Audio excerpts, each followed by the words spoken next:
이렇게 유용한 트렌드 책이 올해에도 나왔습니다. 요즘은 실제로 네카라쿠 배당토라는 말이 있다고 합니다.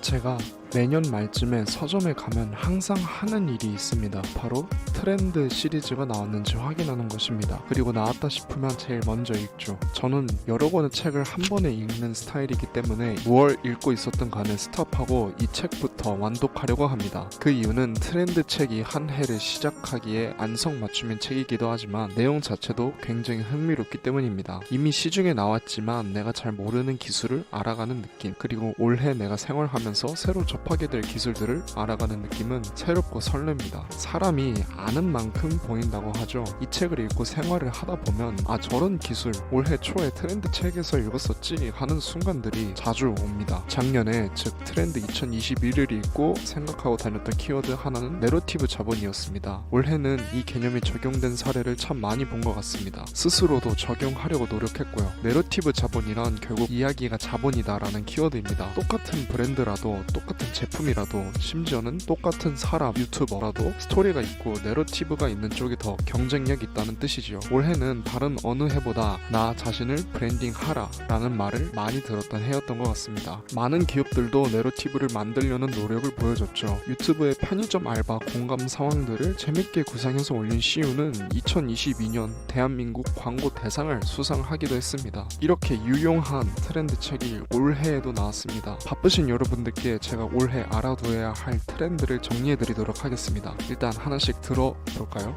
평균 실종, 오피스 빅뱅, 체리 슈머, 인덱스 관계, 뉴 디맨드 전략, 디깅 모멘텀, 알파 세대가 온다, 선제적 대응 기술, 공간력, 네버랜드 신드롬, 이렇게가 올해의 10대 트렌드입니다. 뭔지 아직 감이 잘 안 오시죠? 그래서 제가 간단한 스토리를 만들어 봤습니다.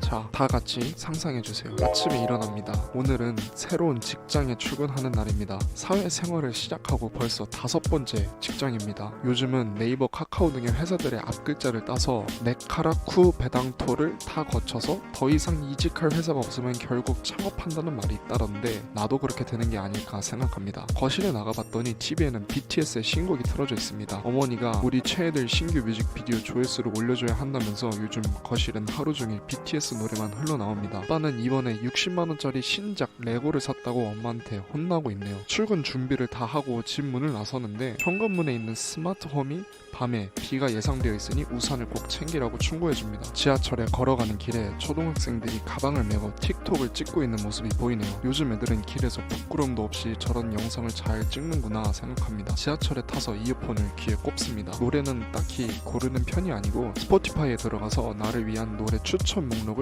듣는 편입니다. SNS에도 들어가서 다음 주 일요일에 내 최애 아이돌이 VR 콘서트를 연다는 소식을 접합니다. 집에서 편하게 즐길 수 있겠다는 생각에 기분이 좋아져 티켓팅을 합니다. 요즘 돈이 없어서 티켓팅 결제는 애플페이의 애플페이 레이터라는 BNPL 후불 서비스를 사용합니다. 출근을 해서 회사 사람들이랑은 사내 메신저로 연락합니다. 상당히 친한 사이라도 사내 메신저로 연락하는 편입니다. 핸드폰을 확인했더니 운동 앱에 알림이 와 있습니다. 런닝 크루 사람들과는 운동 크루 앱으로만 연락합니다. 내 최애 아이돌 팬카페 사람들과는 카페 채팅으로만 소통하고 동네 실친들이랑은 카톡으로만 연락합니다. 동네 친구들이랑 밤에 와인 한 잔 마시기로 약속을 잡습니다. 퇴근 후 친구들이랑 최근에 발견한 보틀벙커 가게에 방문해서 50ml 와인 여러 잔을 구매해서 다양한 와인의 풍미를 싼 가격에 즐기며 하루를 마무리합니다.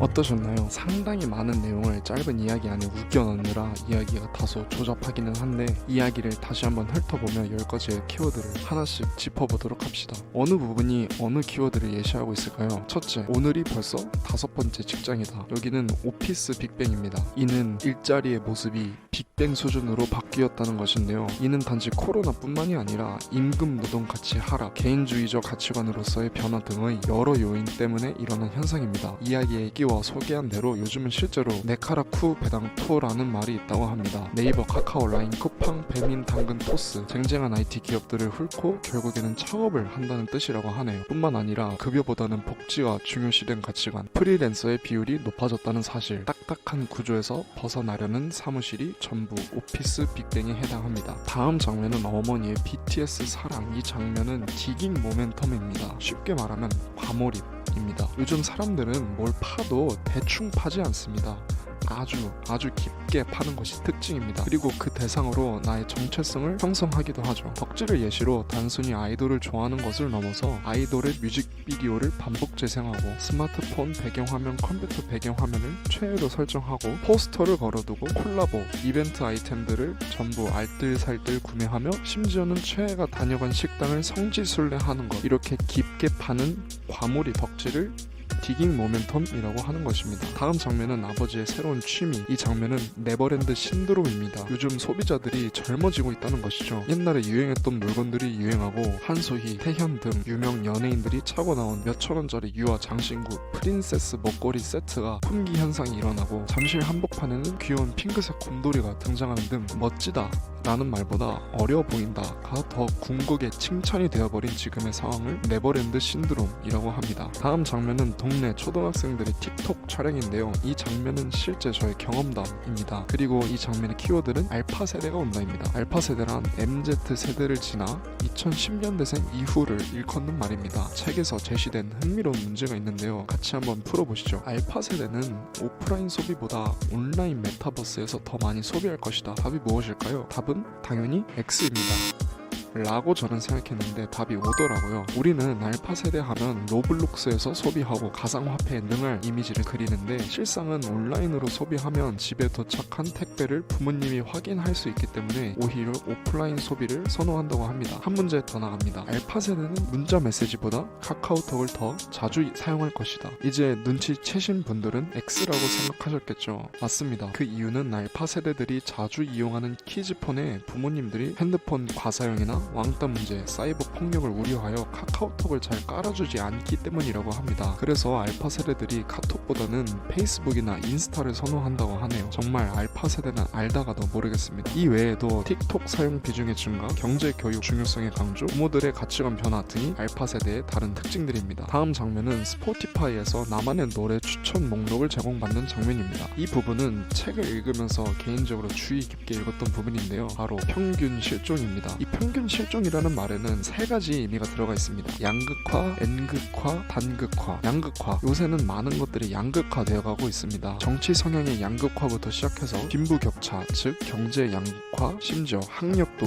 양극화 돼가고 있습니다. 다음 N극화. 요새는 기술이 좋아지면서 개개인의 수요에 답을 할 수 있게 됐습니다. 옛날에는 상상하기 힘들었던 개인 맞춤 제작 서비스들, 예를 들어 나만의 노래 추천 목록이라든지, 한 출판계 전문가는 이제 더 이상 책을 기획할 때 대중 독자보다 작지만 확실한 독자 집단을 겨냥해야 한다고 했습니다. 이제는 모두를 만족시키려다가는 아무도 만족시키지 못하는 세상이 됐습니다. 마지막으로 단극화. 쉽게 말하자면 요즘 누구나 영상은 어디서 보죠? 유튜브에서 보죠. 검색은 주로 구글에서 합니다. 이렇듯 사람들이 어느 서비스를 사용을 할 때 한 가지 기업에 몰려서 사용하는 현상을 단극화라고 합니다. 이렇듯 요즘은 평균 실종의 시대입니다. 다음 장면은 좋아하는 아이돌의 VR 콘서트가 있다는 장면인데, 이것은 요즘 핫한 여러분들도 잘 아실 메타버스, 즉 공간역입니다. 기술의 발전으로 가상 공간도 하나의 공간이 되었고, 반면 실제 공간들은 기존의 사용 방식에서 바뀌어 하나의 잡지 역할을 하고 있다는 것입니다. 백화점들이 더 많은 매장보다는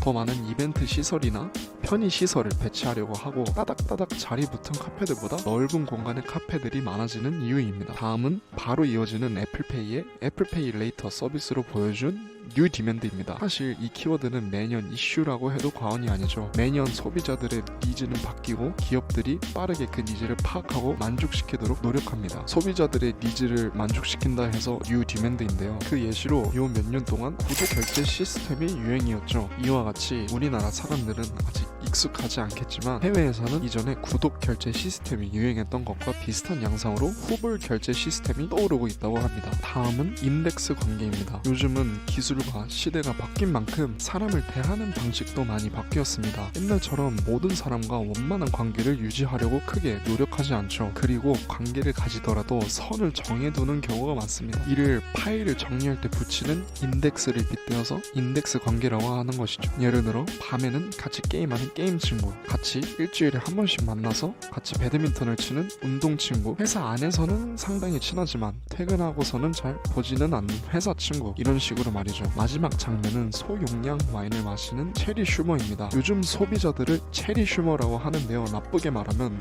구두쇠입니다. 경기가 나쁘다 보니까 소비자들은 깐깐한 소비를 하죠. 와인을 살 때도 보틀 하나를 통째로 사서 나눠 마시기보다는 소량의 와인을 사는 식으로 말이죠. 넷플릭스를 혼자 결제하기 너무 비싸서 같이 구독권을 공유할 사람들을 모아주는 플랫폼이 생기는 것도 같은 맥락입니다. 이제 우리는 2023년 개묘년에 주목해야 할 10가지 트렌드를 모두 살펴보았습니다. 이제 여러분들은 새로운 문화, 기술을 접할 때 당황하면 저게 뭐지? 이게 MZ세대? 라고 하지 마시고, 저렇게 틱톡 찍는 애들을 요즘 알파 세대라고 하더라, 얘네들은 카톡도 잘 안 쓴다는 거 알아? 라던가 소비 생활 중에 누군가 왜 이렇게 구두쇠 같이 소비해? 라고 하면은 이게 체리 슈머라는 거야, 트렌드 하지 못하네 라는 말을 할 수 있게 됐습니다. 다음에 제가 직접 생활하면서 이 책에 나온 키워드들을 느낀 경험담을 나누는 것도 재밌겠네요. 오늘의 리뷰는 여기까지입니다. 감사합니다.